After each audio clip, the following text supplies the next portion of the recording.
First, I think we should all give you all a round of applause for being here. So let me start with that. We really appreciate your commitment. I know it's been a long day and a long few days with very full programs. And at this stage, there's a lot of information overload. And I think most of us would appreciate a few minutes to take a short nap. But that you're here is deeply appreciated. I'm Qureisha Abdul Karim, the president of the World Academy of Sciences and your moderator this afternoon. It's really my pleasure and privilege to introduce an impressive panel of speakers. But first, a few comments about education for sustainable development. Now, for some of us who've been tracking and following this, sustainable development, the importance of education, this piece around education for sustainable development has been a topic for discussion for several decades. And if we look back, I think some of us point out 1987 when Gro Harlem Brundtland's commission produced the report, Our Common Future, which emphasized education's critical role in addressing unsustainable development. And teachers in particular were identified as pivotal agents of change.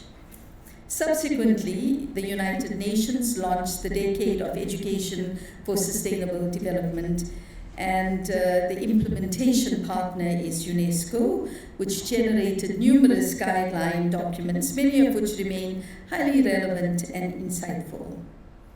Now, this particular session is a joint effort between the International Interagency Partnership, the World Academy of Sciences, and UNESCO. And we've been deeply concerned that despite the passage of decades, and I should say decades again, not years, ESD remains a challenge. And how do we integrate this into curricula in schools, in broader education systems within society, and including tertiary institutions? And why do we still have so few countries around the world who've adopted or implemented ESD on a meaningful scale? I think remain big questions.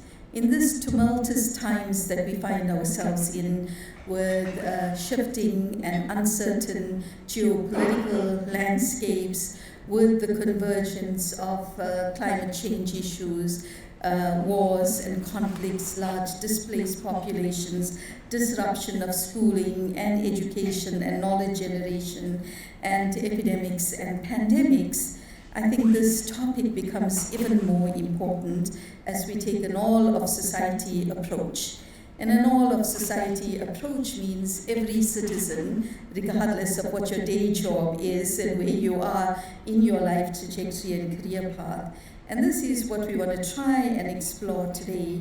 And we have an overarching theme of how, within rapidly changing societies and these growing existential threats, how does education support and facilitate reconnecting with nature? How do we help younger individuals comprehend and invest in both human security and planetary health? And we're going to have several speakers, starting with Cleona Murphy, and I'll talk a little bit more about Cleona when it's time to interview. But in terms of an overview, Cleona will lead us on when to start education for sustainable development. And she's with the LA Working Group on Science Education, and it's just released a statement on early learning opportunities for shaping a scientifically literate society. So if science is going to be our hope for the future, and to address this, how early do we start? And Cleona will help us understand that in terms of ESD. And then how do we deal with education in challenging settings, and not in the order that of our speakers, but Rana Tishani from the Hashemite University, Zarqa, Jordan, will talk to us not only about her scientific contributions, but she's particularly renowned for promoting reading in settings of wars, conflicts, and social incohesion and other disruptions. Her research also includes looking at epigenetics and the impact of epigenetics on brain and trauma trauma and its impact on brain development. Then we're going to talk about science education for global goals. And we have the Smithsonian Science Education Center from Washington, D.C., who have led a collaboration with IAP on producing a series of curricula aimed at children aged 12 to 17 on various topics related to sustainable development goals. And while you may have in your program Carol O'Donnell as the speaker, in reality you can see we will have Dr. Peter McGrath, really renowned scientist and really committed advocate to ESD, who will be representing us. And then talking about introducing ESD into tertiary education, we have Professor Anthony Clayton from the Institute of Sustainable Development at UWI in Jamaica. And he is a real force to be reckoned with and has addressed many, many issues, which I'll elaborate in a few minutes. Then advocating for the inclusion of nature education in the UNESCO Biosphere Reserves, we have Minyan Zhao, and she's the Program Director and Manager, Associate Professor of the Alliance of National and International Science Organizations for the Belt and Road Region Secretariat. And we hope in the discussion together with you that we should also consider how can we use the digital divides in professional development of our educators, how can we respect more contemporary pedagogies that are more suitable for the 21st century, and how do we close inequalities between the global north and the global south. So a very exciting session, and thank you, and I promise those of you who've taken time to join us today, you're in for a wonderful afternoon of most stimulating presentations. And we will start with the presentation from Cleona Murphy, who's a professor in science education at the Dublin City University. And she's an associate professor in science education and STEM education in global studies within this Institute of Education. She's deeply committed to teacher education, focusing on empowering both student and practicing teachers to enhance their confidence, skills, and passions for teaching science, which is only matched by her own passion. So she has a strong research background and has contributed to many facets of nature of science, inquiry-based science education, education for sustainability, and climate change education. So we have a perfect person to kick off this discussion, and over to you, Cleona. Thank you very much.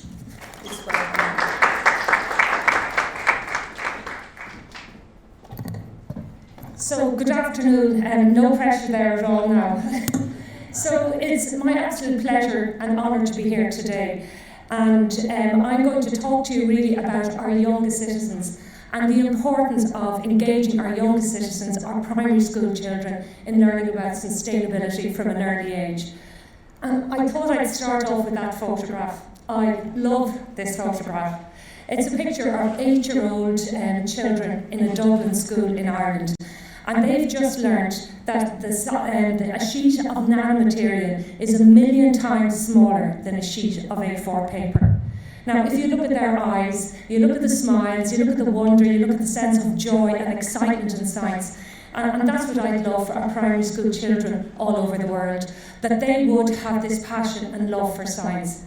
And look, I know I'm preaching to the choir here today, but science is, when applied ethically, is at the heart of the solutions to the global challenges.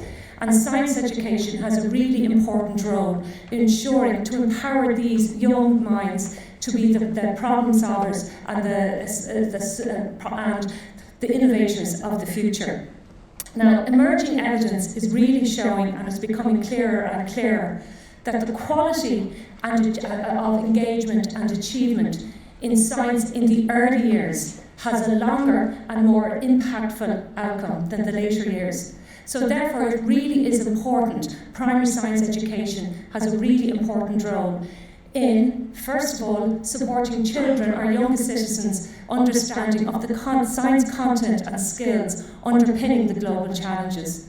It also has a role to play in embedding values in our youth, values that will enable them to live sustainably, justly, and for the right of others. It also has a really important role in developing habits of mind in these young children. So things like looking at inquiry, logic thinking, evidence-based reasoning.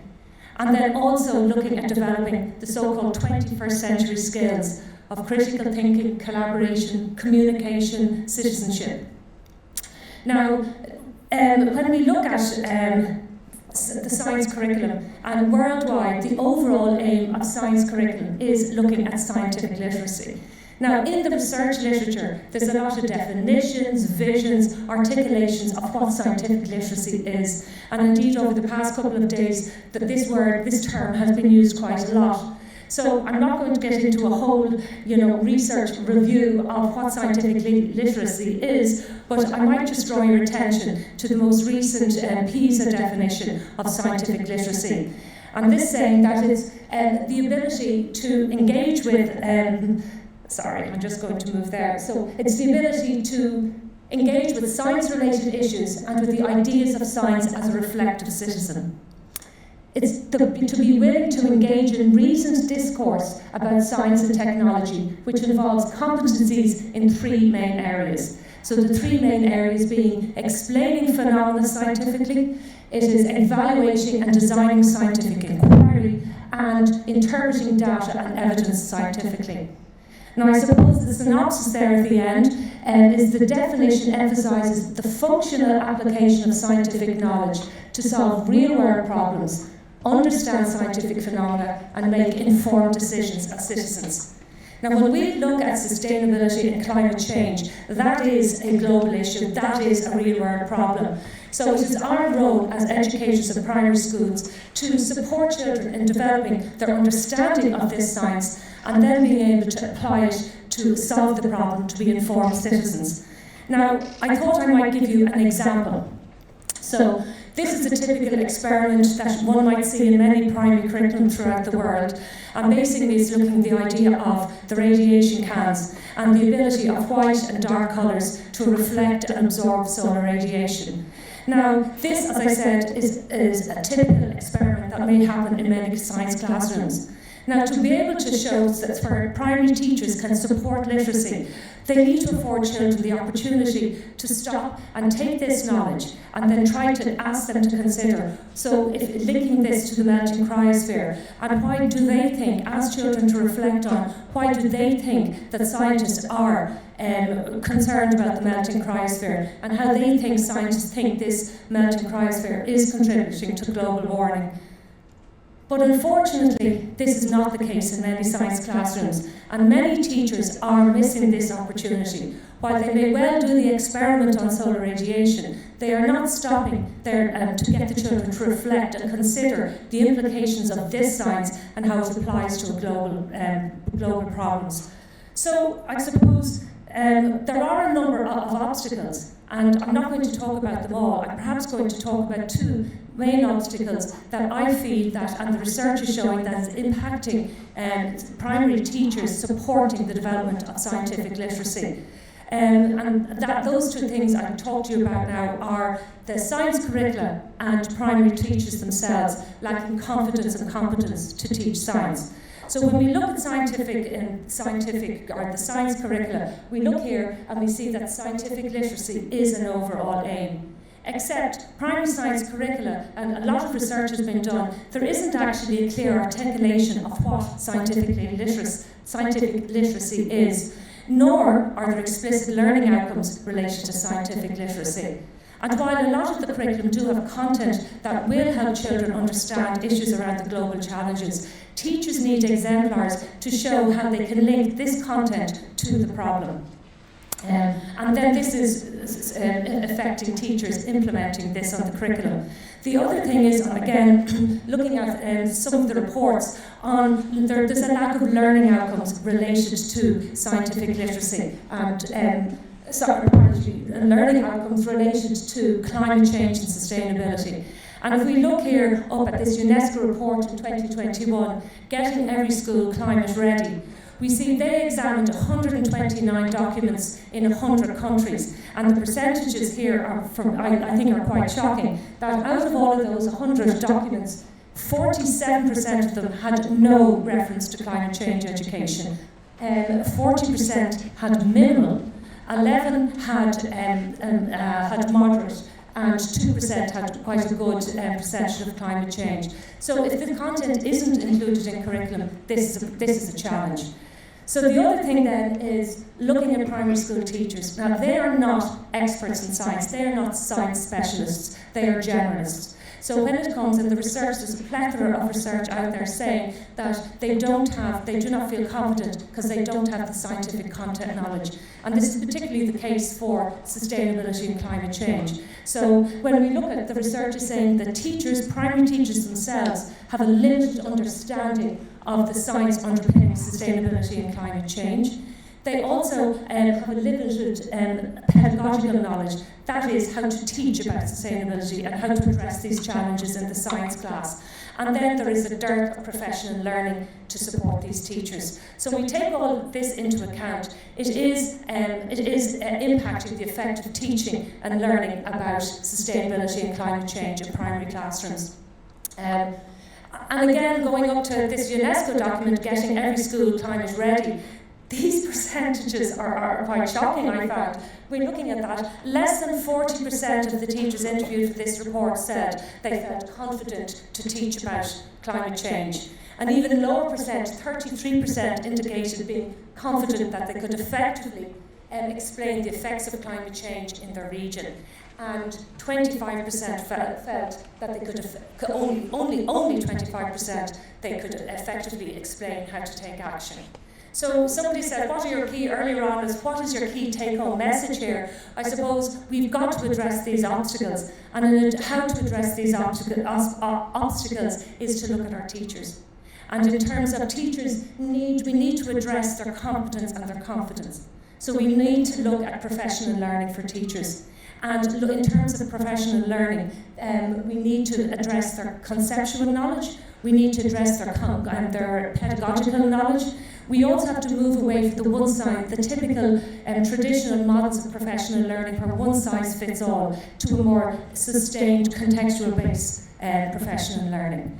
We also looked at a plethora of education resources out there to support teaching about sustainability and climate change. But in these professional learning, teachers need to be introduced to these. They have to be introduced to the pedagogies that are being underpinned in these resources. They have to see how these resources are aligning with their curriculum. And also in the professional learning that they actually have to engage in the choirs they themselves are going to be doing with the children. Looking then at the national curricula, teachers have to implement the curriculum. So if scientific literacy learning outcomes are not included on the curriculum, teachers won't teach it. Exactly the same for learning outcomes that explicitly relate to sustainability and climate change. If they're not included in curriculum, teachers won't teach it. We then need to take a look at assessment. So if we think it's important enough to teach, obviously it is, we need to look at assessing not only knowledge, but looking at skills and values and action. And then, of course, we have to see, is it going to work? So research has to be conducted to see how various initiatives to support our teachers, the messengers for the youth. And I'm going to end with the teachers are among the many messengers of knowledge that are trusted by the youth. And I think that is my key take-home point today. We've got to support our teachers. Thank you.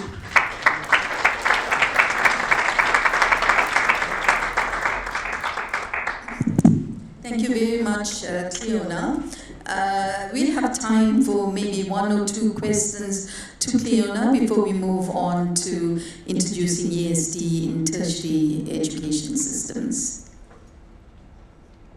Okay, this room is very dark for some reason. I didn't make a request. It almost feels like a movie theater here. So please, if I can't see you,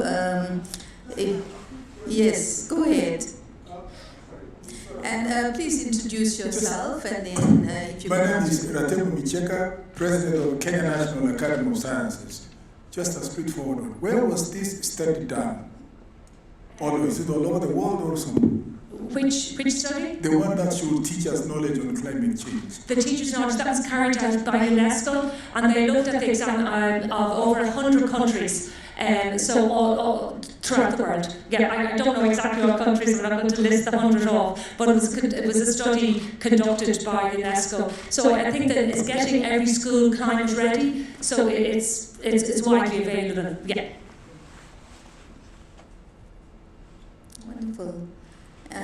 Okay, so that's a great start on when to introduce and some of the challenges around teachers' preparedness, specific example of climate change, but I think we can talk about a whole lot of other issues in addition. But as we think about science literacy, it really the messengers and the earliest impressions besides the home and family in primary schools is our educators, and if we don't prepare them, then we're not going to have that, and bringing children right from early on to what the current contemporary realities are, and instead of leading to mental health and other anxiety issues, they become part of that all-of-society approach.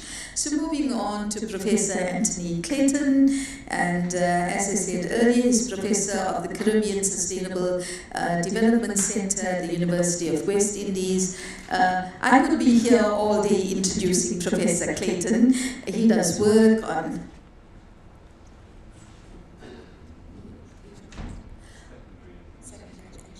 Oh, I'm sorry, can we swap? Because you're always sitting like in this way. Okay. So we're going to have, we're going to move to secondary and tertiary.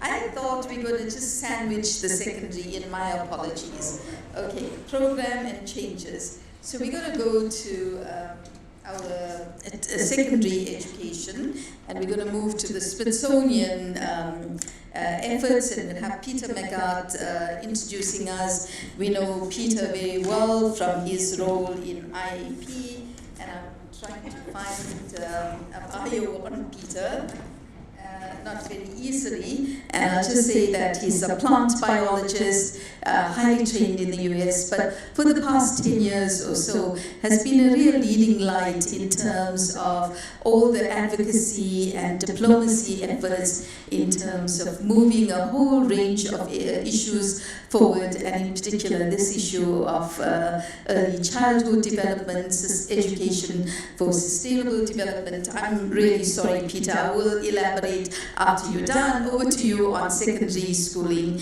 and the efforts from the Smithsonian Institutes. Thank you, Croatia. I have to say that I'm just a substitute anyway, so who I am doesn't matter so much. I'm presenting this on behalf of Carol O'Donnell, who's the director of the Smithsonian Science Education Center, who unfortunately got as far as Washington, D.C., or was it Chicago Airport the other day, and her flight was cancelled due to bad weather. So apologies on behalf of Carol, and I'm going to do my best to present her presentation. So just a couple of words on the Smithsonian Center. Most of you have probably heard about it. It covers a large number of institutions, mostly within the Washington, D.C. area, 21 museums, 9 research centers, including one in Panama, of course, on tropical ecology. And of course, it has 2 education centers.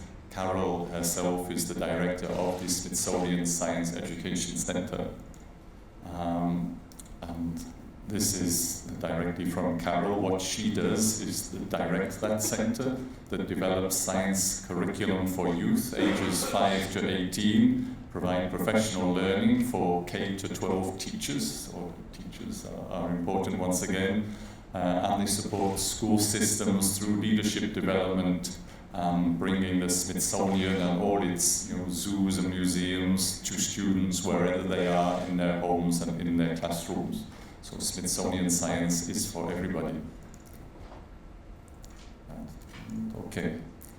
So in 2023, this sort of item 1, if you like, of this presentation, the SSEC worked with Gallup, the famous polling organization, to conduct a survey of K-12 educators across 5 countries in this case: Brazil, Canada, France, India, and comparing the results there with the US.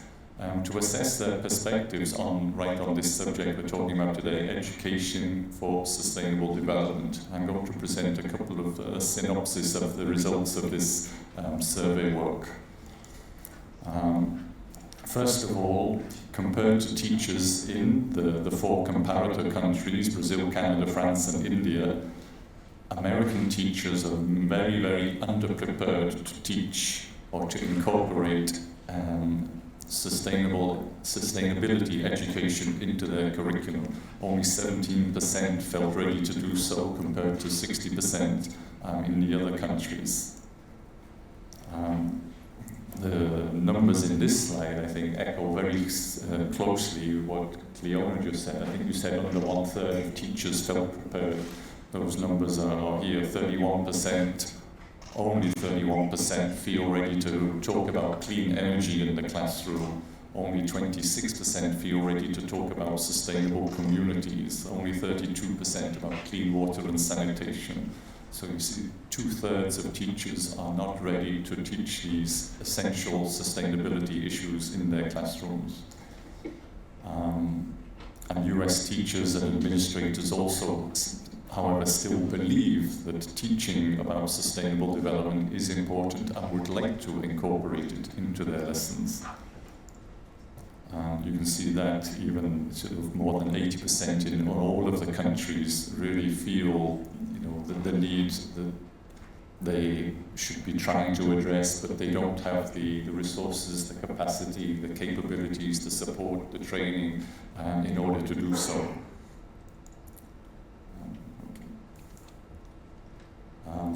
Maybe this is referring also to the same report that Cleona mentioned, the UNESCO report. About half of 100 countries reviewed had no mention of climate change in their national curriculum, while again 95% surveyed of primary and secondary teachers felt that teaching climate change is important, but less than 30% again felt ready to teach it. But again, the demand from the young people themselves, more than 70% of the young people really want to learn more about climate change and feel to be made ready for the anticipated impacts. So what has the Smithsonian done about this? The idea here is to present opportunities. Oops, I'm jumping. What happened? Okay, it's fine. Okay. The Smithsonian itself started developing these various curricula, and I'll come on to those in a minute. But following this sort of mapping or pathway exercise, you see this expanding spiral where the children are challenged to question what they know, sort of bring what they know, question it, discuss it with each other, and discover together, through investigation, through critical reasoning, building their understanding, synthesizing their results, and ideally moving their understanding and their new knowledge into actions at the community level. So in this way, we're building scientific literacy and this idea of a sustainability mindset. So the Smithsonian has moved forward, taking the STEM education, looking at all these different aspects, not only in efforts to develop a transformative future through the education for sustainable development, but bringing in sort of issues very closely related to STEM education. We've talked about them a lot in the forum so far these last couple of days. Issues like agency and taking action, reflection and open-mindedness, equity and justice, and relationships and interconnection. These are all issues that must feed into transforming our future in a just and equitable way. These are the curriculum that I've been mentioning. There are 13 of them so far. It's in a series called Science for Global Goals. I should know that better. So each of these curricula, biodiversity, biotechnology, climate action, are addressing one or more of the SDGs. These have been produced in collaboration with IAP, my organization, the Inter-Academy Partnership, starting the one on mosquito, actually, towards the bottom left was the first one that we did. That was really in a response to what was then the Zika outbreak in Latin America. That was the sort of the kickstart that people needed to understand, the children needed to understand about mosquitoes and transmission of diseases.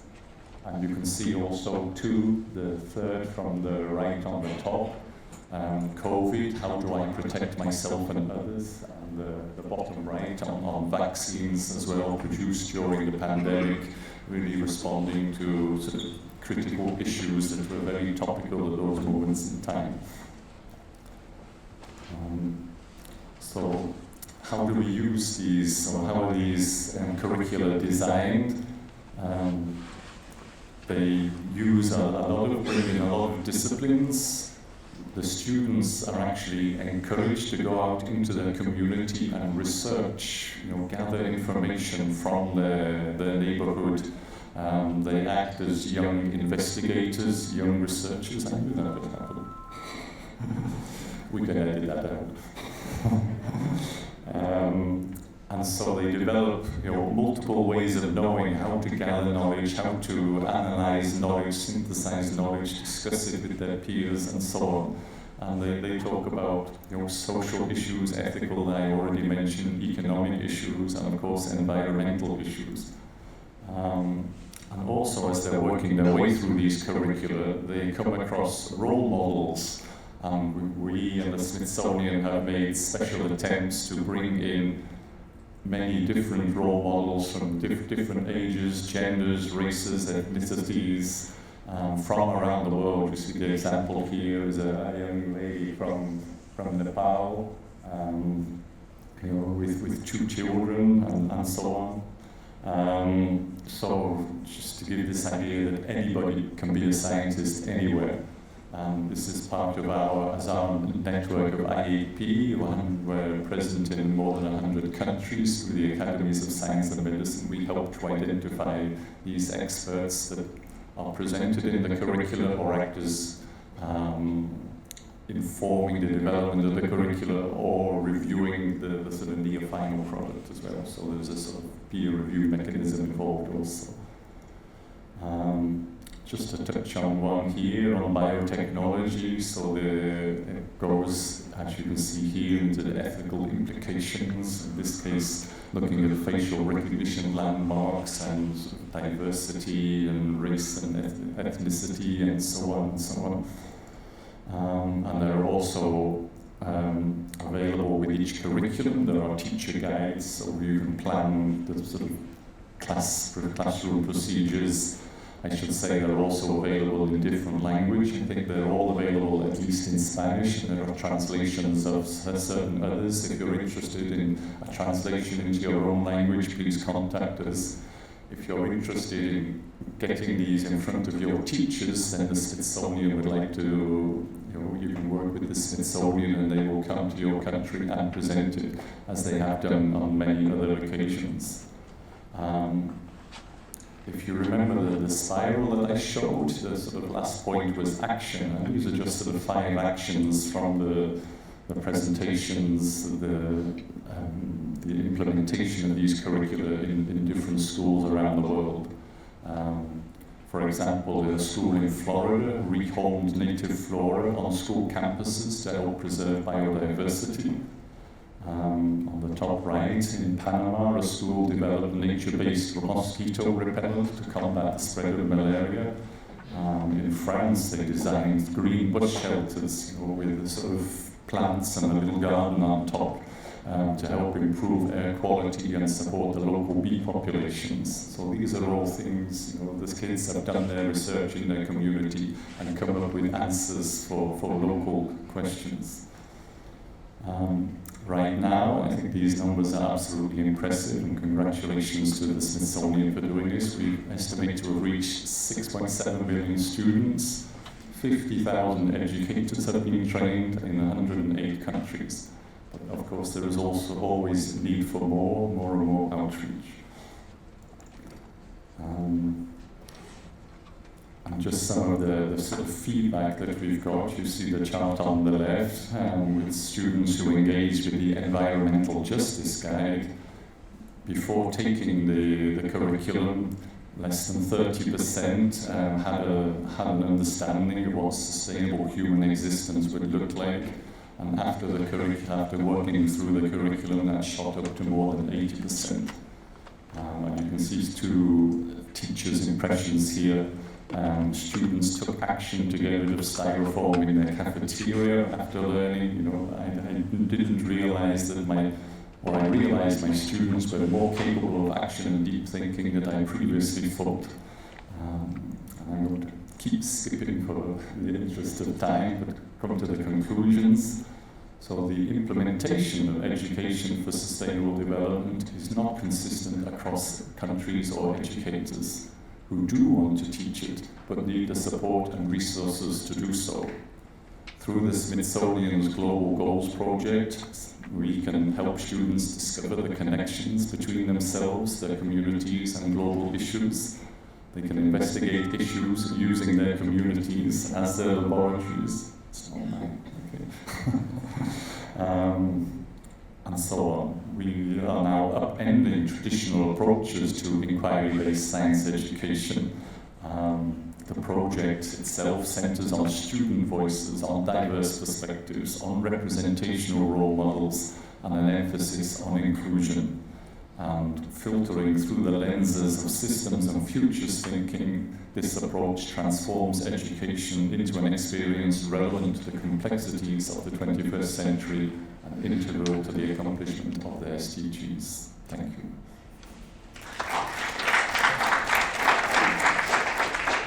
Thank you very much, Peter, for doing a great job. As usual, stepping in at the last minute for Carol O'Donnell and doing a superb job.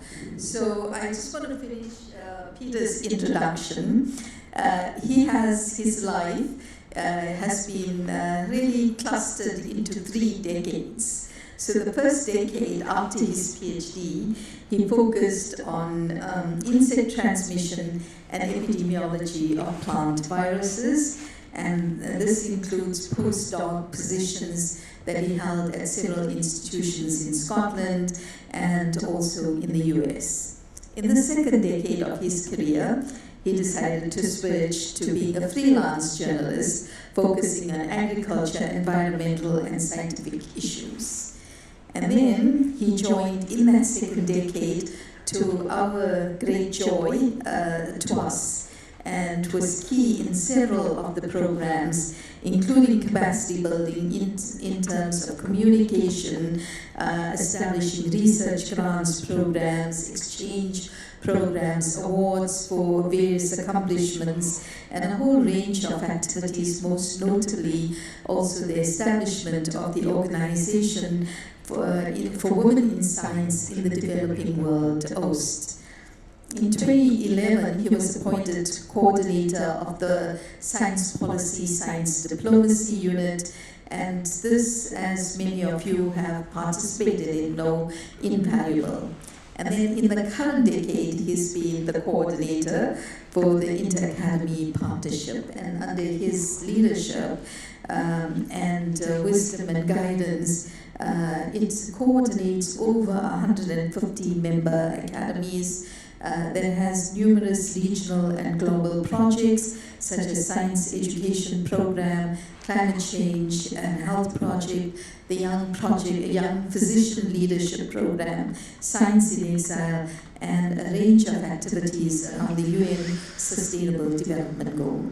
Now you'll agree with me, I needed to do that full introduction of Peter because he's an important resource to know. So there he is, and he's a Mr. Fixer. And as you can see, we had a small crisis with Carol not arriving. Who do we turn to? Peter McGrath. So thank you very much, Peter.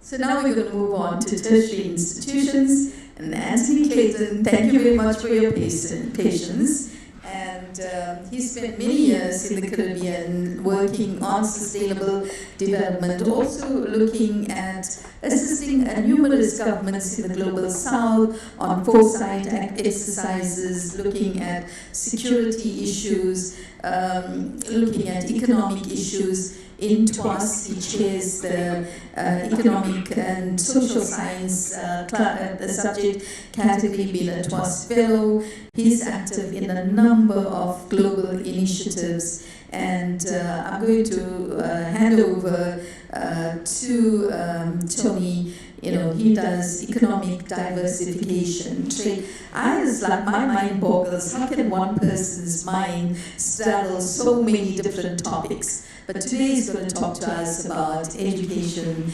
and sustainable development in tertiary institutions. Thank you very much, Tony. Thank you very much, and good afternoon, everybody. Well, I was asked to look at how well we're doing in the tertiary education sector with regard to sustainable development. And you can have a quick look, and we will find thousands, maybe tens of thousands, of courses, university courses, that have the word sustainable or sustainable development in there somewhere. In pure and applied sciences, engineering, a lot in the social sciences, law, urban planning and policy and so forth. So you'd think that universities must be doing quite well, but there are several, I would pick out 3 areas which are still critically underserved. One of them is the science policy interface. I was in a discussion in this meeting yesterday, and people were talking about the difficulties of translating scientific findings into the kind of language that politicians will understand. Well, I can recall having those identical discussions 30 years ago, and that's not good. That means that we still are working on some of those same problems. High-level, applied, multidisciplinary problem solving. We've been talking about multidisciplinarity again for decades, and we're still not good at it. It's one thing using the word, it's actually very hard to do well. And so this is another area where we are clearly not yet developing the skill sets that the world needs. And finally, developing policy in an age of change and uncertainty. It's actually very difficult to deal with high levels of uncertainty when you've got to make policy. Politicians can't really work with this. They say, look, tell me what I need to do. And you say, well, it's all about estimates of risk. It's all about probabilities. And this is genuinely hard. So these are 3 areas which everybody agrees are critically important, and yet universities are still not doing a great job of turning out people with the requisite skill sets. Now, these are the kinds of challenges that we're up against. And after surviving a lot of these discussions over the last 3 decades, I thought I could save you the trouble by summarizing them. First, politicians can't really, it's very difficult for them to work with a long-term time horizon. And if you come along and say, well, we think we're going to have a problem, they say, well, when is this going to happen? Well, anytime in the next 10 to 15 years. That's at least 2 general elections away. And that's very hard for them to grapple with, because if they don't get re-elected once or twice, then they're not going to be in a position to formulate policies to the period anyway. And second, they have to calculate the political feasibility of the options that you're giving them and the perceived costs and benefits. Now, that means that in practice, we cannot just tell politicians, look, you can't do this anymore. You have to give them options, and those options have to be costed. And you have to explain to them what the potential benefits are, as well as the costs. Scientists, God bless them, still have this wonderful, touching, naive belief that if you give people the facts, that this is all you really need to do, and they will see what you're talking about. Unfortunately, there is no evidence that this is true. It's really not about the facts, it's about weaving the facts into a convincing narrative. A lot of scientists don't understand that politicians dealing with multiple inputs, of which the scientific evidence is only one. We tend to think of it as having priority to the politician. That is not always true.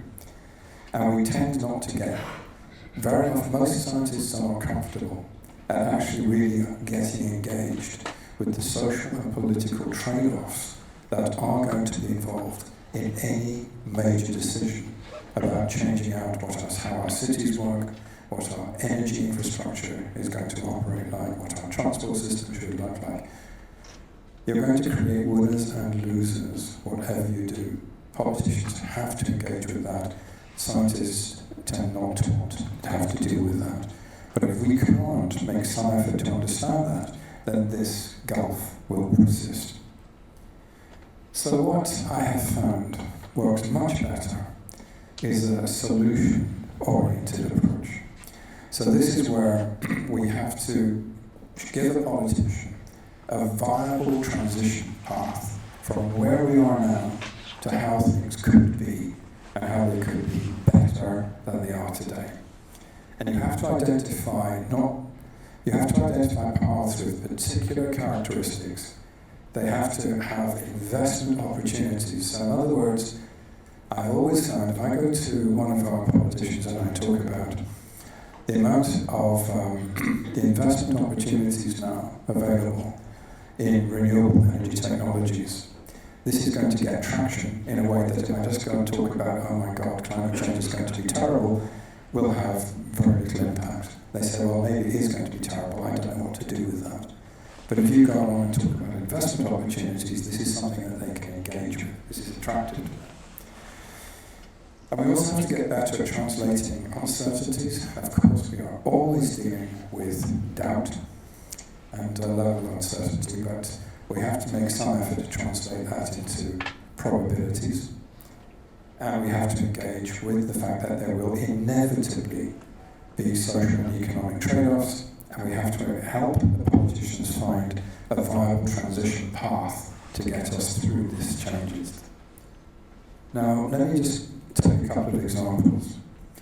These are four, this is not a comprehensive list, there are others, but these are four of the really crucial, as I see it, sustainable development issues. And if we're not doing something to assist the world make better decisions about these four issues, then we're failing. We're going to have to address the fact that we're going to have a lot more people, probably, by the end of the century, maybe another 2 billion people. But then we're also going to be making a transition into a period of aging and demographic decline. And this is probably going to be a lot harder to handle in the period of population growth. So we've got two demographic challenges in the near term. With regard to that aging point, the median age on planet Earth is now 29. By the time we get to 2050, it will be 41. And we'll have 3 billion people on the planet over the age of 60. Now this is going to put an unprecedented level of strain on our social and economic systems. This is, there are very few similar opportunities in the whole of times in the whole of human history where we've had to deal with a predominantly elderly society, but that's what we're going into now. The fact that we're also going to be going through a period of enormous urban expansion as a result of A, demographic growth, B, internal migration, and third, increasingly, relocation out of flooded parts of urban settlement. A lot of the world's major cities grew up around ports, and many of them are now, we believe, going to be in flood-prone areas. Maybe 500-600 cities around the world are going to have to be partially evacuated. What that means is that we're going to be adding close to 4 billion people to urban populations. Now, this is all over the same period of time that these other changes are happening, which means we're going to have to find new solutions to urban development and growth that do not have the same energy and resource cost of the pattern of urban development that we've had until now. And of course, climate change. Well, we have gone past the 1.5 degree threshold. We're on course for minimum 2.5 degree we could be reaching 4 by the end of the century. Now, at this point, we are starting to talk about some catastrophic outcomes, including large-scale forced migration away from parts of the world that are going to become too hot, too dry, too arid for human existence. Now, all of these challenges are going to be coming up over the same period of time, so we will not have the luxury of solving just one problem at a time. We're going to have to come up with solutions to all of them. Now, in very general terms, again, I've done the math for you on this, I can give you the directions of change. That's the easy part. We have to become much more efficient with how we get our food and energy, water, and manage our waste. We have to adjust to a very different age structure in society, find new solutions to urban living, and that means greatly reducing the cost of construction, looking at the whole way we organise cities to minimise the demand for transport and so forth, and make a transition to low-carbon energy supplies. Now, because a lot of the problems are actually deeply interrelated, some of the solutions are as well. Now, this is where the Academy really needs to step up. These are the kinds of areas where we should be doing the kind of integrated research that's actually going to come up with answers to some of these problems. Now, this is, I find, quite a useful way to think about it, because this gives a sense of the race against time that we're in. This is a schematic representation of humanity's chances of survival, and I think it's a U-shaped curve. Now, the crucial factor is this: will the rate of climate change exceed the rate of technological advance? Or will the rate of technological advance exceed the rate of climate change? At the moment, I think it's probably more the former, in which case we are potentially looking at some catastrophic outcomes in the later half, second half of this century. If, on the other hand, we can accelerate the rate of transition into the more energy and resource-efficient technologies and technological solutions that we're going to need, then by the end of the century we're in a very good place with energy and resource-efficient cities, low-carbon energy sources, net zero buildings, autonomous vehicles, and so forth. So what we've got here is two very highly divergent outcomes. Which one we get will depend critically on the quality of decision-making and implementation over the course of the next couple of decades. And that, again, is where I think academies need to be fully engaged. So how do we meet challenges on this scale? Well, I think fundamentally we have to change how we think about some of these problems, because a lot of the solutions are already there, at least in embryo. So this is early work in integrating water management, food production, and air quality control into building structures. There's parallel work which is getting the cost of a housing unit down to the order of $5,000 and putting them up in 24 hours, which means that all of a sudden 3.9 billion new housing units doesn't look such an insuperable problem anymore. This is fermentation bioreactors that can make proteins. To produce a kilo of protein using this technology requires just a fraction, like a hundredth or less, of the amount of water and land needed to produce protein from conventional, extensive agricultural sources. So again, in terms of feeding the extra 2 billion people, potentially, if we can accelerate the rate of the development and dissemination of these technologies, we could solve these problems. And finally, with autonomous vehicles, this gives us something like potentially an 8-fold price reduction in the cost of transport. Very rough estimate, the United States, if it went over entirely, to autonomous vehicles for personal use and for freight could take something like 80% of all the vehicles off the roads and still get all the people and freight movements than it does now, but for an 8-fold reduction in cost. So the solutions are there, and they're very potentially economically attractive. Now at this point you have something you can actually give to politicians, and this is actually now starting to be a very attractive option. And now all of this and many, many other developments are sometimes referred to as the 4th Industrial Revolution. These are some of the applications. One estimate is that by 2050 there will be 6 billion people in the world's workforce, of whom 5 billion will be doing jobs that do not exist today.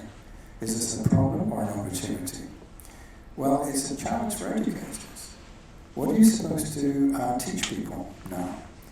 I've had it said that, I have to write up. All right, promise, last one. How do we train people for jobs that don't currently exist? In some areas now, by the time people graduate, half of what we've taught them is obsolete. They're going to be using technologies that may not have been invented yet, and we're going to ask them to be solving problems that we don't currently know about. So the challenge for universities is, first of all, how do we gear up to that challenge? And second, do we still need universities to do this? Just think about this for a minute. A lot of the growth that we've seen in the last few decades in the tertiary education sector has really been driven by an increased demand for qualifications, which is really defensive expenditure, and public financing, and demographics. Now we're post-peak for all of these, which means... It's 15 minutes, we've got 2 more speakers, time for discussion. I promise I'll get to the bottom of this slide and stop. So the question is, are universities the most efficient way of training the workforce that we need? There is one educator who's got 3.5 million in his book. In the whole of the Caribbean, we've got less than 100,000, which means we could shut down every tertiary education institution in the Caribbean and sign off for a MOOC. And in terms of the cost of delivery, maybe that's the kind of option that we should now be thinking about. So the challenge is not just we have to do things very differently, but we also have to ask ourselves, is the existing structure of our universities what is needed to take us through this next period? Ladies and gentlemen, thank you so much for your time. It's a pity we're running out of discussion time, but to be fair to our remaining 2 speakers, I want to call on Minyan Zhao, who will talk about advocacy for inclusion of nature education and UNESCO biosphere resources. Minyan is really well qualified and highly accomplished scientist, and together with ANSO and China Man and Biosphere efforts has been leading the team in drafting the Hanma Consensus Initiative, and that's entitled Strengthening the Sustainable Development of Nature Education and Promoting Harmonious Coexistence Between Man and Nature. And she's also been an advocate for inclusion of nature education as a topic at the 5th World Congress of Biosphere Reserves that's scheduled to take place in Hangzhou, China in 2025, and is the executive coordinator for Tell the Story of Nature Education in the World. And this initiative invites international friends and partners to collaborate in promoting nature education globally. Over to you, Minyan Zhao.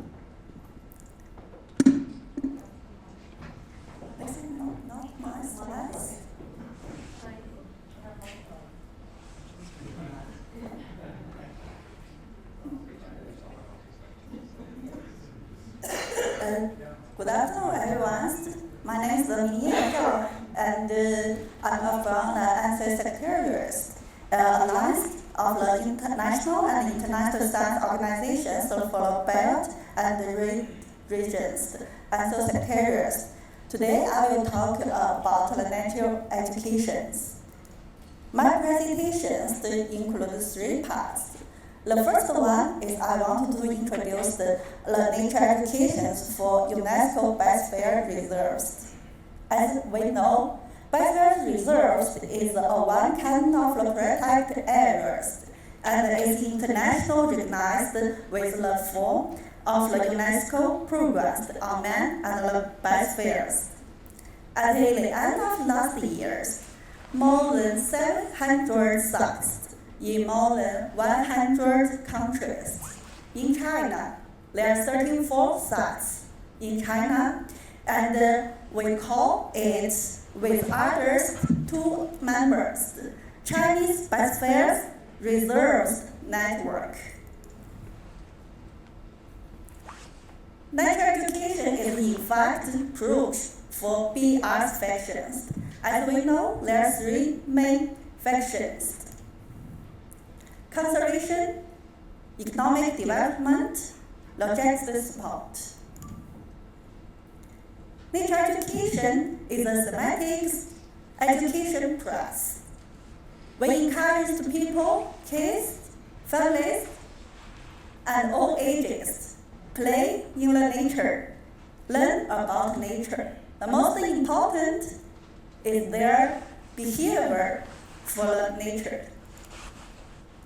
All of them support SDGs. We focus on several SDG goals. Next, I will introduce the nature education development in China. Chinese government put nature education in their top priorities. China government organized a nature education conference once a year, lasted 10 years.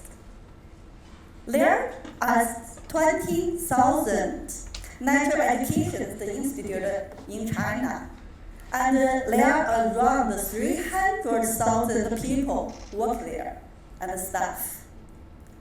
Every year, there are 1 million nature activities attract 100 million people to join us. And the official standards nature education guidelines was released, and I'm proud and so happy to say that our teamwork drafted it. In Chinese Biosphere Reserves, we also set up steering committee volunteers team. We also development community activists and school courses. Last year, we organized a very interesting and useful training workshop for staff working in Biosphere Reserves. As we can see that the tables and this is card and for the staff to better understand their culture and nature resources, tangible and intangible values. And today are also to learn some of my postcard. And this is designed by our volunteers and universities. And we wanted to share it and excited to share them with you.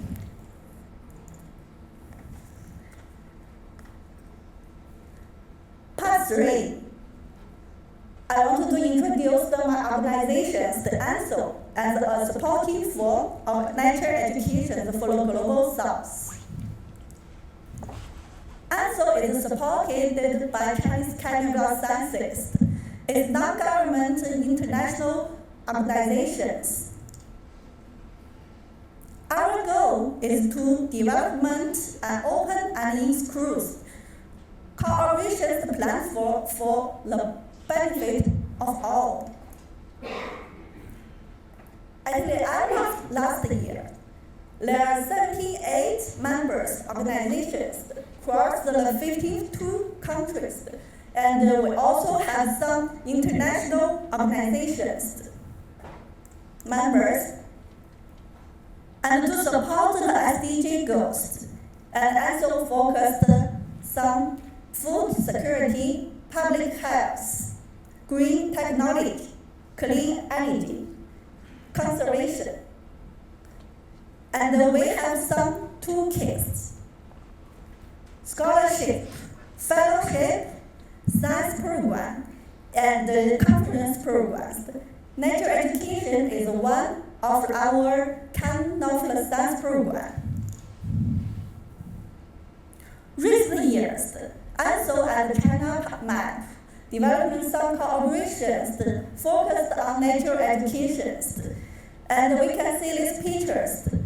In 2021, and we hold exhibitions in China and in Beijing and Kunming City. We also invite the policy makers to attend us the ceremony and our exhibitions.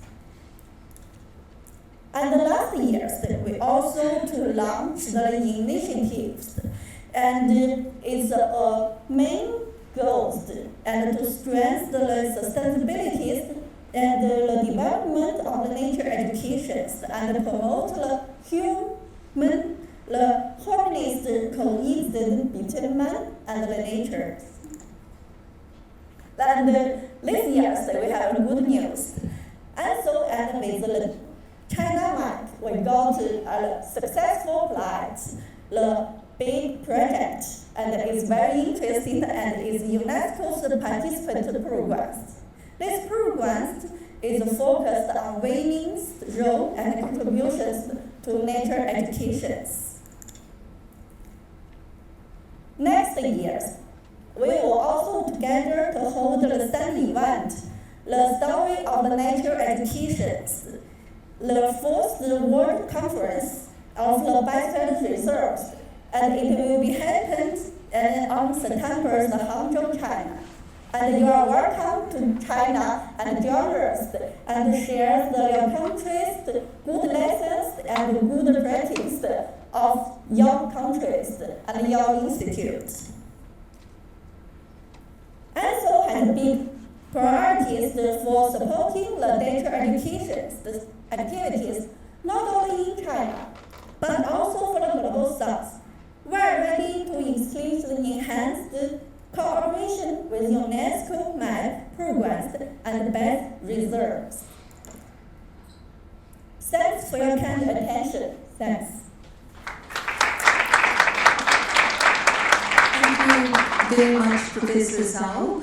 And then we move on, not last but least, Professor Rana Deshani, who is a professor in molecular cell biology, and a very accomplished academician with many fellowships, etc.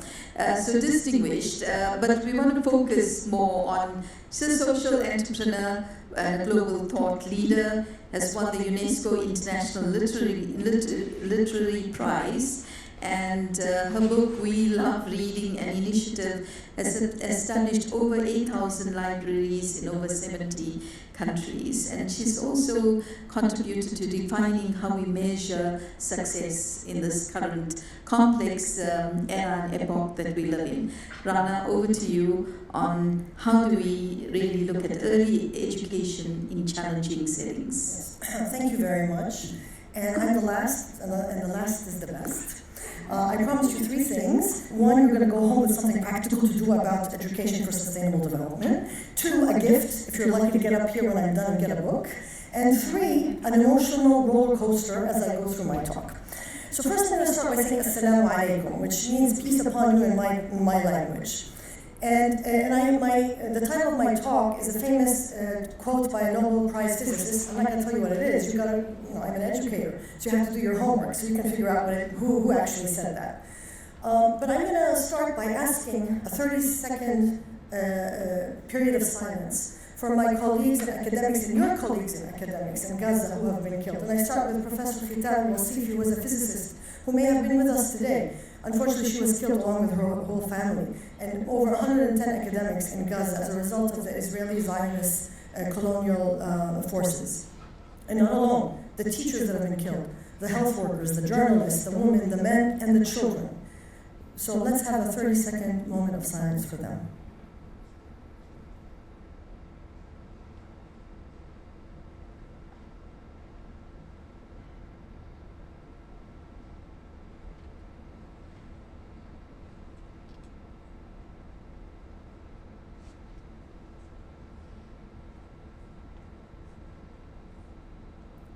Now, as Einstein has said, the world will not be destroyed by the evil, but those who are silent and do nothing when it's happening. And what does that mean? Us as citizens, we need to speak up as citizens, but also as scientists. And not taking a stand is a stand. Being silent is complicit. So we need to do something and speak up and hold those who are committing atrocities accountable for what's happening. And for those who are skeptical, you can read the book by Maya Wind, who was an Israeli scientist, by Columbia Press, Towers of Ivory and Steel, talking about academia and how it's implicit and complicit in weapons of war. So what we can do, because I want to give you solutions, not just complain and talk about the problems, is follow the BDS, which is the boycott, divestment, and sanctions. That's the least we can do. Now, and also, I want you to remember, we're in Budapest. I don't know if anyone knows the population of Budapest. It's around 1.7 million. Imagine the 1.7 million are displaced within a month or two. Where are they going to go? And that's what happens in Gaza, in addition to the starvation, the lack of water, the scolicide, and the genocide. So, I have been studying human nature and behavior to understand how we can create a better future for the world. Humans have been around for around 200,000 years, and they have survived and thrived and flourished. We want to understand why. So I've discovered three things, along with other scientists, of course. One is we are very curious. That's why we survive and thrive and flourish. So if we're going to create an education system, how can we focus on flourishing, fostering, and nurturing curiosity among children? The second thing that we survived as a species is we are problem solvers. Your grandmother is the best problem solver in the world. When she cooks you a dinner and then the stove doesn't work, she figures it out because she wants to make sure dinner's on the table for her wonderful, lovely grandchildren. So the scientific method is part of our DNA and how we survive.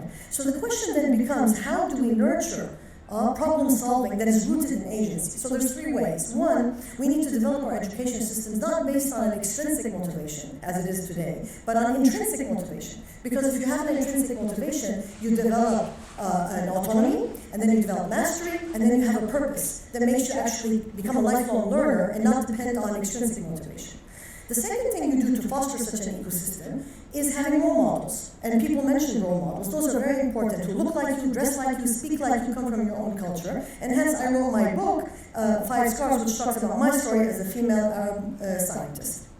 The third thing is, how do you create this ecosystem? So this is some research that was done on rats in 3 different settings. One in a standard laboratory setting, one in an artificial setting, and one in a natural setting. And when they were tested on a stress test, the ones who were least stressed were the ones who grew up in a natural setting. So how can we provide our children with natural settings, not artificial or minimal? And lastly, the third thing that we evolved to be as a species is we're not more intelligent. That's not why we survived. It's because we're social creatures. And we need each other. And that's why we have a long childhood compared to other animals similar to us. And that's why if we don't provide the necessary social human-human interaction, this is what happens to the brains of children who have been neglected. Not food, not water, not shelter, but neglected from human-human interaction.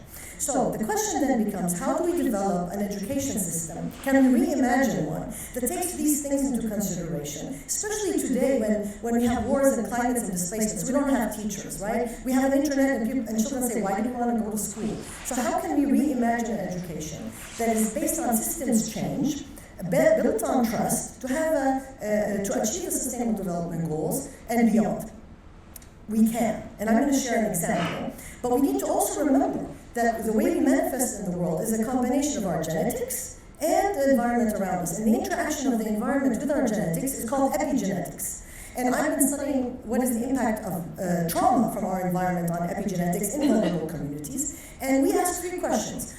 How does trauma turn off and on your genes? Can those be reversed by an intervention as simple as reading to a child? And third, are those changes transferred across generations? We've been able to show that it does. And we've come up with a framework to challenge policymakers, program designers, and even how we do science itself, to go from a framework of victimhood and vulnerability to a framework of agency through adaptation, which is one of the reasons we said we survived as a species, because we have autonomy and agency. So what is this program that takes all this into consideration? It's very simple, just like Einstein said. The simplest answers are the ones that explain nature. So the program that we developed is called We Love Reading. It's about changing mindsets through reading to nurture change makers. Now, what does that mean? What we do is children, when they read, their imagination grows, they have vocabulary to express themselves, they become the heroes that they read about, and they have the courage to become change makers.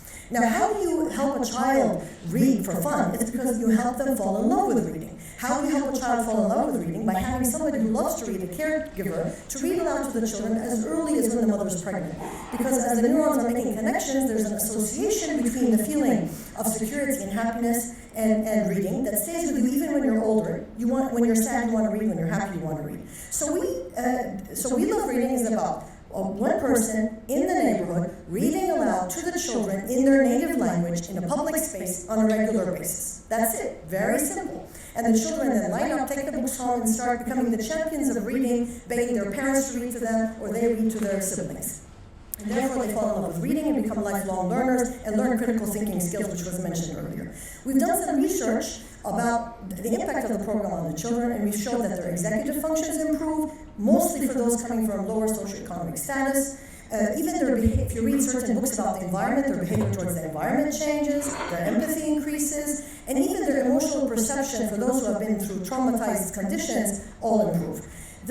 And we have books about every topic, and that's why these are the gifts that you're going to get. And this is the latest one about the pepper moth about evolution. Now, then the adults, we discovered that this program is not just about the children, it's also about the adults. These volunteers who are youth, men and women, aged 16 to 100, when they take the training on how to read aloud and how to gather the children in a public space and read aloud to them, they themselves go through the autonomy, mastery, and having a purpose, and therefore discover their voices literally and figuratively, becoming leaders in their community and thinking, oh my God, if I can do this and make a difference in my community, what else can I do? And they start tackling other problems in their community. And this gives them a sense of well-being and empowerment, which we did a randomized controlled trial to show, as well as we showed that trying to understand how these women perceive empowerment from their own perspective and not a generalized global perspective. But what does empowerment mean to a refugee in Jordan or somebody from Vietnam? And so we were talking about how do we decolonize research methodology to really capture the mindset and the cognition of these women and men who practice reading aloud to the children. So our theory of change for both the children and the adults is that as you just read aloud to a child in a human-human interaction, you result in creating change makers through all these mediators, as you can see in this slide. So We Love Reading is innovative for three things. One, we have the secret sauce. Because children and adults do things because they want to, not because they have to. And that's the secret sauce of any good education system. Second, we have a system that is universal, so everybody reads, just reading to a child, it's a universal thing. However, it is very localized and celebrates diversity, so you read in your own language, in your own place, and you're fully agency in charge of the whole program, which reflects nature, like DNA. We all have the same DNA, but we're all very diverse. And lastly, we use technology not for the children. The children need that human-human interaction. We use it for the adults so they can communicate together and share their experiences, challenges, and they are the experts of the program. And that's why we have spread into 71 countries around the world. The training is free online, just half an hour, very low tech, low internet, to reach every neighborhood all over the world. And we made a documentary, I'm inviting you to watch it, about one of our ambassadors who is a Syrian refugee, who was trained in 2014 and is still reading aloud to the children as a volunteer. And we've created a campaign, which I invite you to join. It's called the 1 Million Esma.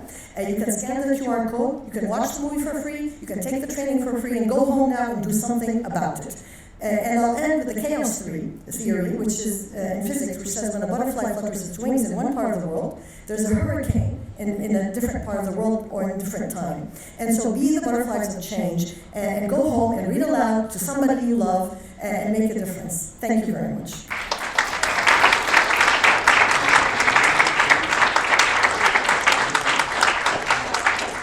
Thank you very much, Rana, for that very inspiring and for impressive set of presentations we've had. We are over time, but I'm going to allow maybe 1 or 2 questions, and then I'm going to start a wrap-up, final 30-second comments from each of the panelists. So we've learned about challenges. I'm looking for hands up. Very dark, maybe late, everyone's tired. Okay, I don't see any hands going up, so I'm going to turn to the speakers. And we've heard everything from early childhood development. One of the things we've also learned in epigenetics is the first 1,000 days of a child's life is important for the entire life trajectory. And that first 1,000 days starts from conception to the second birthday. It's such a short period of time that we can define what the entire life of this child can be. And it seems like such a small investment, and we still don't do it. And Rana's intervention tells us something so pragmatic that can have so much impact and feeds into that first 1,000 days, but ongoing schooling, agency, mastery. But we're going to start in that direction now. Rana, 30 seconds for your final message for this audience. That have been great. They sat here and listened to everything, long day. So what can we send them away with? Trust yourself. And if you can dream something, then it is possible. And it's not about creating a big thing or a big program. Start small, and then that small thing, and focus on quality, and you do it because you have a passion, and then you will change the world one person at a time, 1 minute at a time, one day at a time. And write your story. We need more stories, we need more role models, and don't think you're just, oh, I'm just a normal person. No, you're special, your DNA is special. Nobody has your DNA that ever lived, that lives today, that will live in the future. Even your twin, if you have an identical twin, they're different because of epigenetics. So go out there and make change. Thank you. Minyan? I think every day we are busy with our life and with our work. And the nature education, I think, is a very great activities. And before the sections, Peter asked me these things. Maybe we can together to launch the program project, and so how to evaluations our activities all around the world, focused on the North Globals. And because in our country in China, and most the evaluation and the focus, the people's and the kinds of activities, also for the impact of the nature education. So I think maybe we can together to launch the how to evaluate and how to help the people, the staff, and work in the best way and protect the areas to do and to help, because it's one of the citizens' well-being first. Thank you. Thank you. Peter? Okay, thank you. I'm going to come back to Rana's presentation where you presented the Einstein quote that if we stay silent, we are complicit, and we're potentially, as Tony said, we're entering existential crisis. What is the answer? I think we need to speak up. What do we need to say? We need to really push for supporting our teachers. We need to give them the tools, the right curricula, the right rewards in order to be able to feel confident to go into their classrooms and teach education for sustainable development, so that the next generation are much more prepared to do what we haven't been able to do. Thank you. I hope I didn't give you too daunting a challenge, but I think it is. It is a large challenge. We really do not want to be back here in another 30 years still talking about the difficulties of getting politicians to listen. And many people who work in climate change in particular are very, very disheartened at the moment. But it's actually us that needs to raise the game. We do have to do more to understand the way that governments think, the way that politicians have to make decisions. And they don't always do it for the most creditable of reasons, but they do operate under different constraints. I think we have to work harder at this. And I think we have to start by realizing that many of the great global challenges do have some fairly deep interconnections. And so the solutions that we bring forward also have to be more integrated solutions. We've talked about interdisciplinarity for a long time, but there's not many people doing it well. So there are a few areas like this where I think we need to raise our game. Thank you. Thank you. No pressure. I'm just going to reiterate a point and to use somebody else's saying, and that teachers are the agents of change, the most respected by our youth. And education is so important for the future, so we need to support our teachers so they can effectively support our children to develop the knowledge, skills, values and attitudes that we need for a sustainable and valuable future. Thank you very much, and I think we've had some sobering presentations, we've had some pragmatic presentations, we've also had some inspiring presentations. You've been made aware of a whole range of resources that are out there that you can tap into, but you've also been given some hints, and more than hints, but tips to be agents of change, each of us. And that there are many challenges out there. We don't want to keep talking about it, we want action. And I think we've got brilliant examples of where we need to focus, how we need to focus, and how to bring about the change. So I hope the next time we meet about education for sustainable development, we have even more best practices to share, even more countries that have adopted it, and more importantly, we're seeing the impact of those interventions. So thank you to each of our panelists and to each of you for being here in this session. And it's up to us to make a change, make a difference, and leave the world a better place for future generations. Thank you, everyone.